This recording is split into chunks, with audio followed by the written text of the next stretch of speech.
एक आदमी शरीर से अपाहिज होता है, मन से नहीं। अगर मन से अपाहिज हो गया तो हमेशा के लिए अपाहिज होगा। इनको देखकर दिमाग में क्या आता है, ये व्यक्ति कौन है और क्या करता होगा? ये है कायले मैनार्ड। इन्हें एक बीमारी है जिस वजह से इनके हाथ और पैर दोनों नहीं है, बचपन से ही नहीं है। इसके बावजूद ये असहायों वाली जिंदगी नहीं जीना चाहते। ये जब बड़े हो रहे थे तो इन्हें रेसलिंग का शौक था। हाँ, मैंने रेसलिंग ही कहा है। जब इन्होंने शुरुआत की तो रेसलिंग करियर में लगातार 35 मैच हारे और 1.5 साल तक कोई जीत हासिल नहीं। लोगों ने उन्हें क्रिटिसाइज करना शुरू कर दिया, जैसा कि लोग हमेशा करते हैं।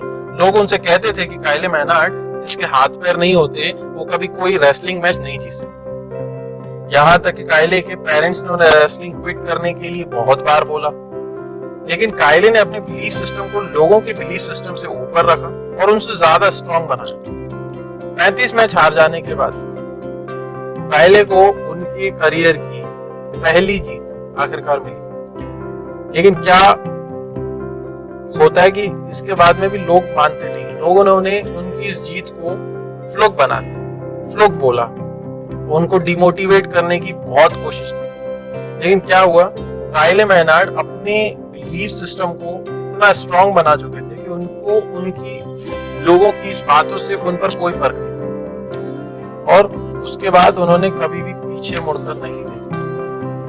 अपने स्कूल से स्टेट चैंपियन टूर्नामेंट में अनडिफीटेड रहे। हाई स्कूल करियर खत्म होते होते 135 मैच जीते, बाद में नेशनल तक खेले, सिर्फ और सिर्फ अपने स्ट्रॉन्ग बिलीफ सिस्टम की वजह से। अब हो सकता है आपको लग रहा हो कि एक अपाहिज आदमी से रेसलिंग लड़ता होगा। नहीं, आप गलत हैं। एक नॉर्मल आदमी एक अपाहिज आदमी से रेसलिंग करता है और जीतता है, और ना सिर्फ एक मैच जीतता है, 135 मैच जीतता है। और ये सिर्फ और सिर्फ बिलीफ से ही हो सकता है, इसके अलावा नहीं। एक बार जैसा बिलीफ हम अपने मन में सेट कर लेते हैं, उसके बाद चीजें उसी तरह से होने लगती हैं। अगर हम सोच लेते हैं कि हाँ, ये काम हमें करना है, ये जॉब हमें चाहिए, ये टीम में सिलेक्ट होना है, या अपना बिजनेस सेट करना है, तो बस ऐसा होने लगता है। ये है पावर बिलीफ सिस्टम की। कायले की एक और बात है, एक और अच्छी चीज जो है, उनका एक मोटो है, नो एक्सक्यूज, कोई बहाना नहीं। वो कहते हैं कि चाहे कुछ भी हो रहा हो, चाहे कैसी भी परिस्थिति हो, कोई बहाना नहीं, काम पूरा करना, काम पूरा ही करना।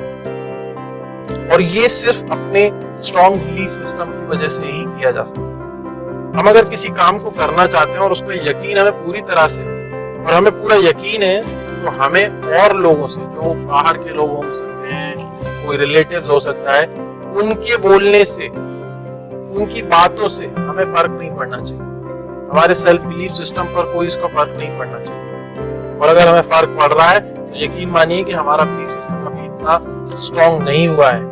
हमने वो रीजन जो जिसकी वजह से ही हम अपना बिलीफ सिस्टम बनाते हैं, बनता है, स्ट्रॉन्ग करते हैं उसको, वो अभी हमें वो रीजन नहीं मिला। तो इसलिए अगर ऐसा है तो find your very strong reason, उसको ढूंढो, उसको खोदो, और जब वो मिल जाए तो उस रीजन को लेकर खुद पर यकीन, खुद पर बिलीव करो, उसके बाद शुरू हो जाओ।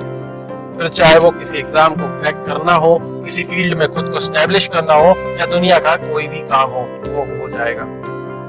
बस जरूरत है पॉजिटिव माइंड के साथ अपने पॉजिटिव थॉट को अपने बिलीफ सिस्टम में जमाने की। उसके बाद बिलीवर से अचीवर तक का सफर आसानी से पार होगा। अगर आपको ये वीडियो बहुत अच्छी लगी हो, लाइक करें, कमेंट करें, शेयर करें और सब्सक्राइब भी करें। That's it for now. Till then,